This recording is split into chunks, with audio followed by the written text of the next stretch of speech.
নমস্কাৰ। মই স্বৰচিত এটি কবিতা পাঠ কৰিবলৈ ওলাইছোঁ। কবিতাটোৰ শিৰোনাম মই কোনোকালে তোমাৰ প্ৰেয়সী নাছিলোঁ। মই কোনোকালে তোমাৰ প্ৰেয়সী নাছিলোঁ। হয়, এয়াই সত্য যে মই কোনোকালে তোমাৰ প্ৰেয়সী নাছিলোঁ। নাছিলোঁ তোমাৰ অৰ্ধাংগিনী। গমি চোৱা নাছিলোঁ যে মোৰ দুহাতত খামুচি ধৰা হাতখন জানো মোৰ আছিল। মোৰ বুকুত ৰুই দিয়া গোলাপৰ পুলিটোৰ যে কোনো ঠিকনা নাছিল। মৰমসনা মাতষাৰিও যে মিছা আছিল, কোনে জানে, কোনে জানে। ইমান আদৰ সাদৰ ঠেহ অভিমানো কম নাছিল।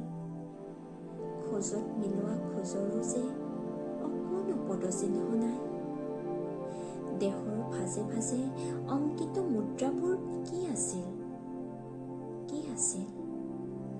যাক পান কৰি তুমি ক্ষুধা নিবাৰণ কৰিছা। সকলো মিছা মায়া, তোমাৰেই শ্লোগান।